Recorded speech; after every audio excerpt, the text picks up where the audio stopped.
Sering kesemutan di jari tangan dikira pegal biasa, ternyata pembuluh jantung mulai tersumbat. Plongkan akibat seduhan daun ini. Bapak Ibu, pernahkah merasakan ini sedang santai menonton televisi atau sedang membaca Al-Quran di pagi hari? Tiba-tiba, jari-jari tangan terasa kesemutan, seperti digigit semut kecil dari dalam. Lalu Bapak Ibu menggarak jerakon tangan, mengibas-ibaskannya, atau memijat jari-jari sendiri agar rasa kesemutan itu hilang. Sebentar memang hilang, tapi beberapa menit kemudian datang lagi, dan Bapak Ibu akhirnya berpikir, mungkin salah posisi duduk saja, mungkin kebanyakan pegang handphone, mungkin pegal biasa. Saya sangat memahami perasaan itu, Bapak Ibu. Kesemutan di jari tangan memang sangat sering diabaikan karena terasa sepele dan selalu hilang sendiri setelah digerak-gerakkan. Tapi hari ini saya perlu bicara jujur dari hati ke hati dengan Bapak Ibu, karena saya peduli. Kesemutan yang sering datang berulang di jari tangan, terutama di usia 60 tahun ke atas, kadang bukan hanya soal pegal atau salah posisi. Ini bisa menjadi sinyal yang perlu kita perhatikan dengan lebih serius dari biasanya. Dan inilah fakta yang ingin saya sampaikan hari ini. Ada hubungan yang perlu dipahami antara kesemutan berulang di jari tangan dengan kondisi peredaran darah di tubuh kita. Ketika aliran darah tidak lancar karena pembuluh darah mulai mengalami penyempitan, bagian-bagian tubuh yang paling ujung seperti jari tangan adalah yang pertama merasakannya. Kabar baiknya, ada satu tanaman yang sangat mudah ditemukan di halaman rumah kita, yang sudah sangat lama dikenal nenek moyang kita, yaitu daun pandan. Jadi, jangan kemana-mana dulu ya Bapak Ibu. Nah, sebelum kita masuk ke bagian yang paling berharga hari ini, saya ingin mengajak Bapak Ibu melakukan sesuatu yang sederhana, namun sangat bermakna. Tolong tuliskan di kolom komentar sekarang kalimat ini. Saya ingin pembuluh darah saya lancar, kesemutan saya hilang, dan jantung saya sehat, agar saya bisa menikmati hidup bersama keluarga dengan penuh kebahagiaan. Tuliskan itu sebagai niat dan komitmen Bapak Ibu untuk merawat diri dengan lebih serius dan penuh kasih sayang kepada tubuh sendiri. Kalau Bapak Ibu belum menekan tombol subscribe dan menyalakan loncengnya, lakukan sekarang juga ya. Di channel Sobat Sehat Penyakit Dalam ini, setiap hari ada kuliah kesehatan gratis yang nilainya sungguh tidak ternilai. Tuliskan juga asal kota Bapak Ibu di kolom komentar sebagai tanda absen sehat kita hari ini bersama. Apakah dari Bogor, Magelang, Madura, Flores, atau dari kampung halaman yang halamannya penuh dengan tanaman hijau yang menyejukkan mata dan hati setiap pagi. Subscribe di channel ini, bukan sekadar menekan tombol biasa. Bapak Ibu, ini adalah wujud nyata komitmen untuk menjaga tubuh yang sudah Allah titipkan. Tubuh ini adalah amanah yang sangat mulia, dan menjaganya dengan ilmu yang benar adalah bentuk ibadah yang bernilai tinggi di hadapan Allah. Jadi, jangan sampai ketinggalan satu pun kuliah subuh kesehatan kita. Karena setiap episodenya selalu ada ilmu baru yang langsung bisa dipraktikkan sendiri di rumah Bapak Ibu dengan cara yang sangat mudah dan sederhana. Assalamualaikum warahmatullahi wabarakatuh, dan salam sehat yang hangat untuk seluruh sobat sehat yang saya cintai dan selalu saya doakan setiap harinya. Sekarang mari kita pahami bersama-sama mengapa jari tangan bisa kesemutan berulang dan apa hubungannya dengan kondisi pembuluh darah kita. Saya akan jelaskan ini dengan analogi yang sangat mudah dan ringan, agar Bapak, Ibu benar-benar mengerti akar masalahnya sebelum kita masuk ke solusi yang sudah saya siapkan dengan penuh kasih sayang. Bayangkan, sistem peredaran darah kita seperti jaringan pipa air yang mengalir ke seluruh penjuru rumah besar bertingkat. Pompa airnya adalah jantung, dan pipa-pipanya adalah pembuluh darah yang mengalirkan darah ke seluruh bagian tubuh. Darah yang mengalir ini membawa oksigen dan nutrisi yang sangat dibutuhkan oleh setiap sel di tubuh kita, dari kepala sampai ke ujung jari kaki dan ujung jari tangan. Selama pipa-pipa itu bersih dan alirannya lancar, setiap sudut rumah mendapat pasokan air yang cukup dan teratur. Masalah mulai terjadi ketika di dinding dalam pipa itu mulai muncul kerak. Kerak itu berasal dari lemak, kolesterol, dan berbagai zat lain yang menempel di dinding pembuluh darah secara perlahan selama bertahun-tahun tanpa kita sadari. Semakin tebal keraknya, semakin sempit ruang yang tersedia untuk darah mengalir. Dan bagian mana yang pertama kali merasakan dampaknya? Tentu bagian yang paling jauh dari pompa dan paling ujung dari jaringan pipa itu, yaitu jari-jari tangan dan kaki kita yang sering kesemutan. Ketika darah tidak bisa mengalir dengan cukup ke ujung-ujung jari, saraf di sana kekurangan oksigen dan nutrisi, dan mulai memberikan sinyal berupa rasa kesemutan, mati rasa, atau rasa seperti ditusuk jarum halus. Itu adalah cara saraf memanggil perhatian kita dan mengatakan bahwa ada sesuatu yang tidak beres dengan aliran darah yang seharusnya tiba di sana. Kalau sinyal ini terus diabaikan dan kondisi pembuluh darah semakin menyempit, risiko yang lebih serius, seperti serangan jantung atau stroke, bisa semakin meningkat seiring berjalannya waktu. Dan disinilah daun pandan hadir sebagai salah satu tanaman yang sudah sangat lama akrab dengan kehidupan kita sehari-hari. Selama ini kita kenal daun pandan hanya sebagai pewangi masakan, pembuat nasi jadi harum, atau pelengkap QQ tradisional yang kita cintai. Tapi daun pandan ternyata mengandung senyawa aktif seperti polifenol dan flavonoid yang dikenal memiliki sifat antioksidan. Antioksidan ini berperan membantu melindungi dinding pembuluh darah dari kerusakan akibat radikal bebas yang berkontribusi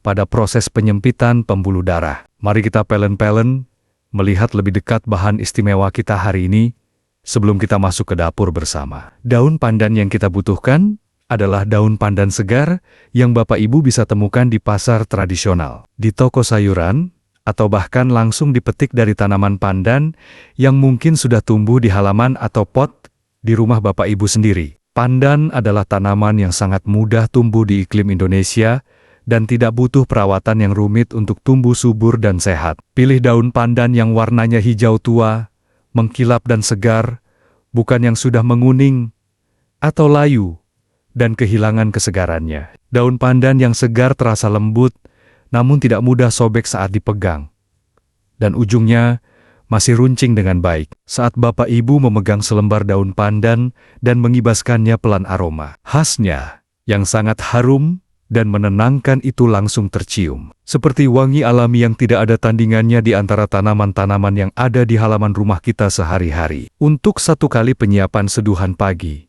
kita butuh 3 hingga 5 lembar daun pandan segar, yang ukurannya sedang hingga besar. Tidak perlu banyak-banyak dulu untuk permulaan, karena kita sedang membangun kebiasaan yang konsisten dan berkelanjutan. Bukan sekadar mencoba sekali 2 kali saja. Cuci daun pandan yang sudah Bapak Ibu siapkan di bawah air mengalir, sambil menggosok permukaannya pelen-pelen dengan jari untuk memastikan tidak ada debu atau kotoran yang menempel di permukaannya yang mengkilap. Sekarang sebelum kita ke dapur bersama, siapkan sebuah panci kecil yang bersih dan 2 hingga 3 gelas air putih yang bening. Setelah daun pandan dicuci bersih, ikat daunnya menjadi satu simpul longgar atau cukup dilipat-lipat saja dan masukkan ke dalam panci bersama air. Saat Bapak Ibu memasukkan daun pandan ke dalam air dan mulai menyalakan api, suasana dapur akan langsung berubah menjadi lebih hangat dan menyenangkan karena aroma daun pandan yang sangat harum itu mulai mengepul bersama uap air yang menghangat. Nyalakan api sedang dan biarkan air mulai memanas dengan perlahan sambil daun pandan terendam di dalamnya. Saat air mulai hangat, perhatikan perubahan yang sangat cantik terjadi di dalam panci. Air yang tadinya bening mulai berubah warna menjadi hijau muda yang sangat cantik dan segar seperti warna zamrud yang bening. Warna hijau itu berasal dari kandungan klorofil dan senyawa aktif dari daun pandan yang mulai larut ke dalam air dengan indah seiring suhu air meningkat perlahan. Saat air mendidih, kecilkan api dan biarkan terus mendidih kecil selama 10 hingga 15 menit. Selama waktu itu, aroma daun pandan yang mengepul bersama uap air akan semakin kuat dan semakin harum memenuhi seluruh ruangan dapur. Ini adalah salah satu aroma paling menenangkan yang pernah ada di dapur kita. Hangat, hijau, alami, dan sangat Indonesia. Kalau Bapak Ibu menutup mata sebentar dan menghirup aroma itu dalam-dalam, rasanya seperti berada di kebun yang hijau dan segar di pagi hari yang cerah. Setelah 10 hingga 15 menit, angkat panci dari api. Perhatikan warna air rebusan itu dengan seksama. Hijau muda yang jernih dan bening. Sangat cantik, seperti teh hijau premium yang mewah, tapi harganya sangat terjangkau karena kita buat sendiri dari halaman rumah. Biarkan mendingin sekitar 5 menit agar tidak terlalu panas saat diminum. Kalau Bapak Ibu suka minumnya dalam keadaan lebih panas, bisa langsung disaring dan diminum segera setelah diangkat dari api dengan hati-hati agar tidak tergesa-gesa. Saring air seduhan daun pandan ke dalam gelas yang bersih menggunakan saringan kecil. Hasilnya adalah segelas minuman berwarna hijau muda yang cantik, bening, dan sangat harum. Saat Bapak Ibu memegang gelas itu, uap hangatnya langsung naik, membawa aroma pandan yang sangat khas dan menenangkan jiwa. Dekatkan gelas ke hidung sebentar dan hirup aromanya sebelum diminum. Biarkan aroma itu memenuhi rongga hidung dan memberi ketenangan yang sangat menyenangkan di pagi hari yang baru dimulai. Saat seteguk pertama menyentuh lidah, rasanya sangat ringan dan bersih. Tidak pahit, tidak asam, tidak pedas. Rasanya seperti air teh yang sangat ringan, dengan aroma daun pandan yang lembut dan menenangkan di setiap tegukan. Ada sedikit rasa manis alami yang sangat tipis dari daun pandan itu sendiri yang membuat minuman ini sangat mudah diminum setiap harinya tanpa perlu penambahan rasa apapun. Begitu melewati tenggorokan, ada sensasi hangat yang sangat nyaman yang menyebar dari dalam. Sangat menenangkan dan menyejukkan dari kepala hingga ke dada. Bapak Ibu bisa menambahkan sedikit madu asli kalau ingin rasa yang lebih manis dan lebih nyaman di lidah. Tapi sebenarnya seduhan daun pandan ini sudah sangat enak diminum apa adanya tanpa tambahan apapun karena aromanya yang sangat khas itu sudah menjadi daya tarik tersendiri. Minumlah seduhan daun pandan ini 1 gelas setiap pagi hari setelah sarapan ringan secara rutin. Minum setelah sarapan lebih disarankan agar lambung dalam kondisi nyaman saat menerima minuman hangat ini setiap harinya. Konsumsi secara rutin setiap hari selama minimal 4 minggu. Seperti membersihkan kerak di dalam pipa yang sudah lama menempel. Proses menjaga kesehatan pembuluh darah tidak bisa dirasakan dalam 1 atau 2 hari saja. Yang Bapak Ibu investasikan adalah konsistensi dan kesabaran setiap harinya. 1 gelas di pagi hari, setiap hari. Dengan niat yang tulus untuk menjaga tubuh yang sudah Allah titipkan. Itu adalah bentuk ibadah dan bentuk kasih sayang terbesar yang bisa Bapak Ibu berikan kepada diri sendiri dan keluarga yang mencintai Bapak Ibu. Yang tidak boleh dilupakan adalah tetap memperbanyak minum air putih sepanjang hari. Air putih adalah cara paling dasar dan paling efektif untuk membantu menjaga kelancaran aliran darah di dalam tubuh. Darah yang cukup terhidrasi memiliki viskositas atau kekentalan yang lebih baik, sehingga bisa mengalir lebih lancar melalui pembuluh darah yang mungkin sudah sedikit menyempit. Targetkan 8 hingga 10 gelas air putih setiap hari, dan rasakan perbedaannya pada tubuh. Bapak Ibu secara perlahan namun pasti, setiap harinya, selain seduhan daun pandan, ada kebiasaan makan yang perlu Bapak Ibu perhatikan dengan lebih seksama untuk mendukung kesehatan pembuluh darah. Kurangi makanan yang tinggi lemak jenuh,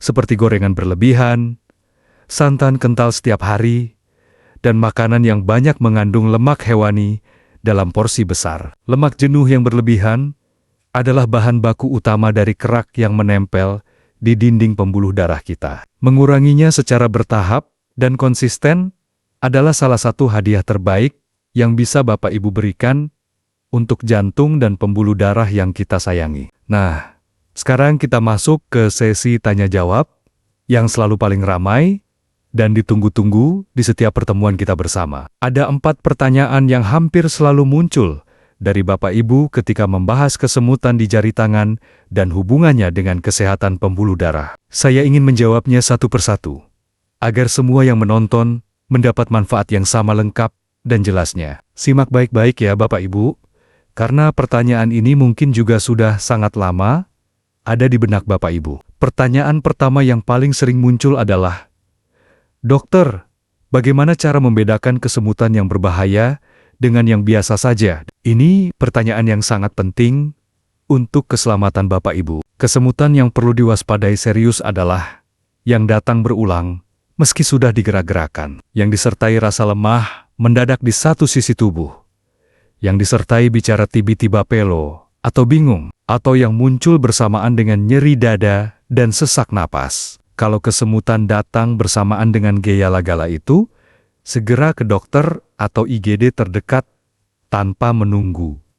Ya Bapak Ibu, pertanyaan kedua yang sering datang dengan nada sangat penasaran adalah, "Dokter, apakah seduhan daun pandan aman untuk penderita diabetes?" Daun pandan tidak mengandung gula dan pada umumnya aman dikonsumsi oleh penderita diabetes. Bahkan, beberapa penelitian awal menunjukkan potensi yang menarik dari daun pandan terkait kadar gula darah. Namun karena setiap kondisi diabetes berbeda, dan Bapak Ibu mungkin sedang dalam pengawasan dokter, dengan berbagai obat, tetap disarankan untuk berkonsultasi dengan dokter yang merawat sebelum mulai mengonsumsinya secara rutin setiap harinya. Pertanyaan ketiga yang hampir selalu hadir adalah, "Dokter, selain seduhan daun pandan, makanan apa yang paling baik untuk menjaga pembuluh darah tetap sehat?" Pertanyaan yang sangat bagus sekali. Makanan yang sangat bersahabat untuk pembuluh darah adalah yang kaya antioksidan dan serat. Sayuran hijau seperti bayam, kangkung, dan brokoli. Buah-buahan segar terutama yang berwarna-warni seperti tomat, pepaya, dan jeruk. Serta ikan laut yang kaya omega-3 adalah pilihan terbaik yang bisa Bapak Ibu masukkan ke menu makan sehari-hari untuk mendukung kesehatan pembuluh darah secara alami. Pertanyaan keempat yang selalu membuat sesi tanya jawab makin hidup adalah, "Dokter, gerakan apa yang baik untuk membantu melancarkan peredaran darah ke jari-jari tangan?" Nah, saya ingin mengajak Bapak Ibu melakukan gerakan sederhana sekarang juga. Bersama saya, kepalkan kedua tangan Bapak Ibu dengan kencang, tahan 3 detik, lalu buka libar-libar semua jari sekaligus. Ulangi 10 kali dengan santai. Sekarang putar pergelangan tangan ke arah dalam sebanyak 10 kali.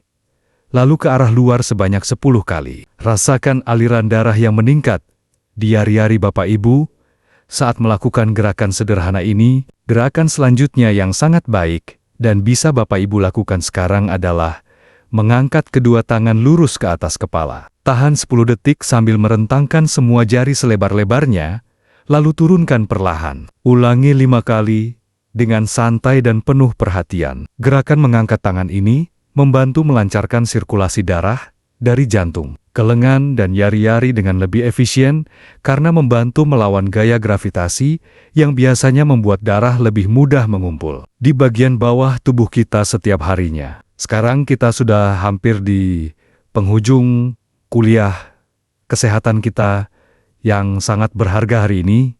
Bapak Ibu, sebelum saya tutup dengan doa, izinkan saya menitipkan beberapa hal penting di hati Bapak Ibu. Kesemutan di jari tangan yang sering diabaikan, ternyata bisa menjadi sinyal kecil yang sangat bermakna dari tubuh kita. Tubuh selalu berbicara kepada kita dengan caranya sendiri. Tugas kita adalah mendengarkannya dengan penuh perhatian dan meresponsnya dengan tindakan yang tepat dan penuh kasih sayang kepada diri sendiri. Yang sering dilupakan Bapak Ibu adalah peran besar aktivitas fisik ringan terhadap kesehatan pembuluh darah. Berjalan kaki santai setiap pagi selama 20 hingga 30 menit adalah salah satu cara terbaik yang terbukti membantu menjaga elastisitas pembuluh darah dan melancarkan peredaran darah ke seluruh tubuh, termasuk ke ujung-ujung jari. Jantung yang sering dilatih melalui aktivitas ringan akan semakin kuat memompa darah ke seluruh tubuh termasuk ke pembuluh-pembuluh terkecil yang mengaliri jari-jari kita. Perlu Bapak Ibu ketahui juga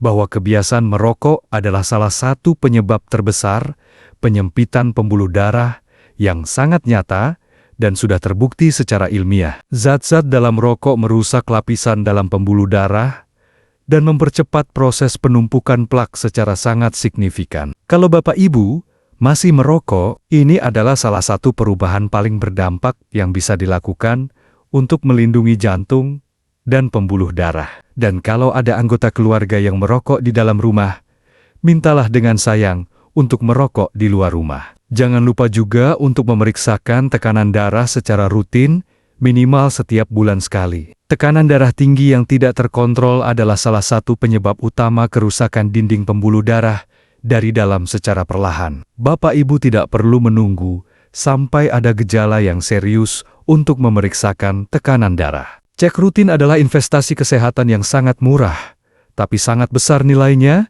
karena memungkinkan kita bertindak lebih awal sebelum kondisi menjadi lebih serius dan membutuhkan penanganan yang lebih besar dan lebih mahal. Satu hal yang juga sangat penting adalah mengelola stres dengan baik setiap harinya. Stres yang berkepanjangan menyebabkan pembuluh darah menyempit sebagai respons alami tubuh dan tekanan darah meningkat. Dalam jangka panjang, stres kronis bisa merusak dinding pembuluh darah secara nyata. Maka menjaga ketenangan hati, perbanyak dizikir dan syukur, habiskan waktu bersama orang-orang yang Bapak Ibu cintai, dan nikmati setiap momen kecil yang Allah anugerahkan adalah obat jiwa, sekaligus obat pembuluh darah yang paling murah dan paling indah nilainya. Nah, sobat sehat yang saya cintai dan selalu saya doakan, saatnya kita menutup kuliah kesehatan kita hari ini dengan penuh rasa syukur kepada Allah. Satu permintaan tulus dari saya, jangan biarkan ilmu ini berhenti di Bapak Ibu saja ya. Bagikan video ini ke grup WhatsApp keluarga, grup arisan, grup pensiunan, atau grup pengajian sekarang juga. Karena mungkin ada saudara atau sahabat yang selama ini merasakan kesemutan di jari tangannya, tapi tidak pernah tahu bahwa itu bisa menjadi sinyal penting yang perlu diperhatikan dengan lebih serius. Dengan membagikan video ini, Bapak Ibu sedang melakukan sedekah, ilmu yang pahalanya tidak akan pernah putus dan terus mengalir, bahkan setelah kita sudah tidak lagi di dunia ini. Satu kali klik tombol bagikan bisa menyelamatkan seseorang dari risiko yang tidak perlu terjadi kalau ia tahu lebih awal. Bayangkan betapa besar nilainya di sisi Allah. Untuk Bapak Ibu yang mau berbagi informasi penting ini, dengan hati yang tulus dan penuh kepedulian kepada sesama yang sangat membutuhkan peringatan yang menyelamatkan ini. Sebelum saya akhiri, izinkan saya memanjatkan doa yang sangat tulus dari lubuk hati saya yang paling dalam untuk Bapak Ibu sekalian. Ya Allah yang Maha Menjaga dan Maha Menyembuhkan, jagalah pembuluh darah Bapak Ibu dari penyempitan dan penyumbatan. Lancarkanlah aliran darah ke seluruh tubuh mereka hingga ke ujung-ujung jari yang paling kecil sekalipun. Sembuhkanlah kesemutan yang selama ini menggelisahkan mereka. Berikan mereka jantung yang kuat dan pembuluh darah yang sehat untuk terus beribadah, untuk terus hadir bersama keluarga, dan untuk menikmati setiap hari dengan penuh syukur. Amin. Ya Robbal Alamin. Terima kasih sudah menemani saya hingga akhir hari ini. Bapak Ibu yang sangat saya sayangi dan selalu saya doakan kesehatannya setiap hari. Saya Dr. Irfan Ali dari channel Sobat Sehat Penyakit Dalam, selalu ada untuk menemani perjalanan sehat Bapak Ibu dengan penuh kasih sayang dan ketulusan hati. Sampai jumpa di kuliah sehat kita berikutnya, yang insya Allah tidak kalah bermanfaatnya. Wassalamualaikum warahmatullahi wabarakatuh.